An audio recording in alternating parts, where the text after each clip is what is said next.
एक जगह है जिसका नाम है नीमसार। क्या नाम है?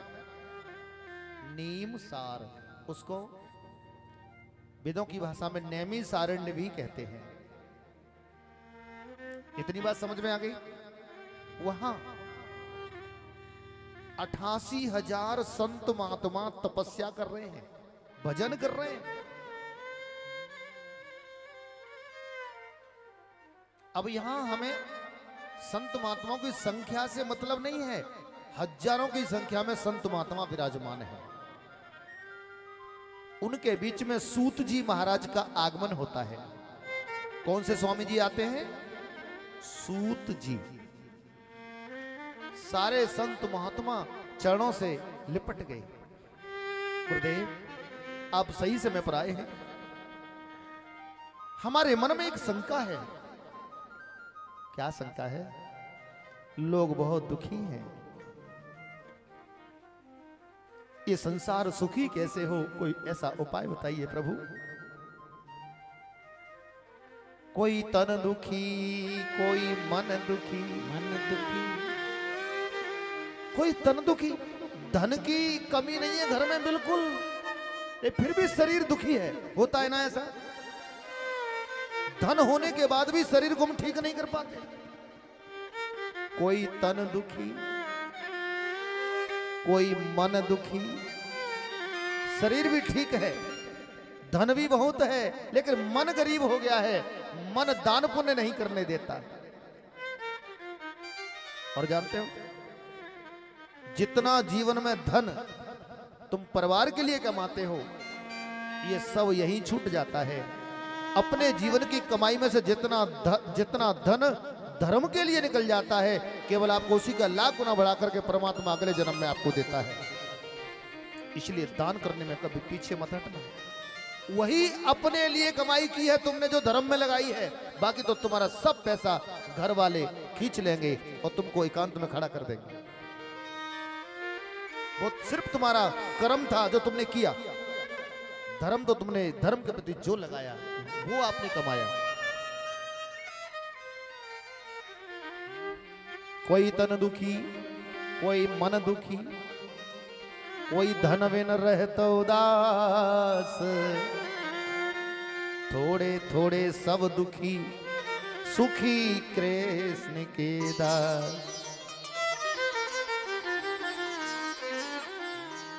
थोड़े थोड़े सब दुखी, सुखी कृष्ण के दास। सुखी कृष्ण के दास। 2 मिनट जो प्रभु को याद कर लेता है प्यारे, वो ही सुखी है दुनिया में। नानक देव जी महाराज कहते हैं, नानक दुखिया सब संसार। नानक दुखिया सब संसार। सब संसार दुखी है, सुखी वही जो नाम धारा। गुरुदेव सारा संसार दुखी है। कोई ऐसा उपाय बताइए जिससे लोग सुखी हो जाएं।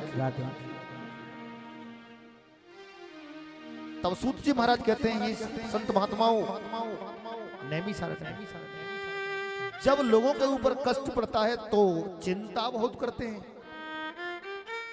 सच बताऊं, चिंता करने से कभी किसी का काम बन जाता है क्या? बताओ, बन जाता है? क्यों करते हो? संत लोग कहते हैं, चिंता चिता, अंक की बिंदी हटा दो।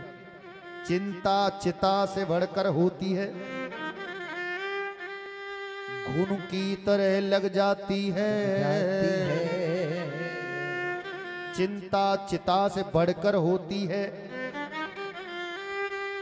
घुन की तरह लग जाती है। तो चिता मुर्दे को जलाती है, चिंता जिंदे को खाती है। कि चिता मुर्दे को जलाती है तो चिंता जिंदे को खाती है। बताओ, जिंदे को खाती है कि नहीं चिंता? शरीर सूख जाता है धीरे धीरे।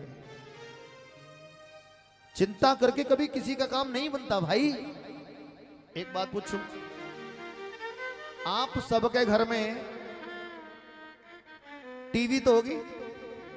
अब आप ये मत कहना ये भागवत में टीवी कहां से आई। टीवी का, टेलीविजन का और भागवत का दोनों का अटूट संबंध है, दोनों का बहुत अच्छा संबंध। क्या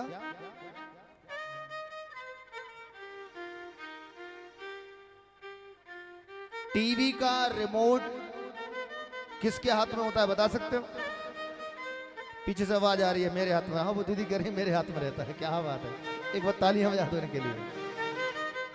आओ सुनिए, टीवी का रिमोट तुम्हारे हाथ में और तुम्हारा रिमोट किसके हाथ में?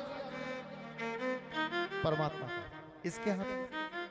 जब हमारा रिमोट किसी और के हाथ में है, भगवान के हाथ में है, तो चिंता नहीं, कन्हैया का चिंतन कर लो, सही बटन दबा देगा, तुम्हारे काम फटाफट बना देगा। अरे उसको राजी कर लो, उसको मना लो।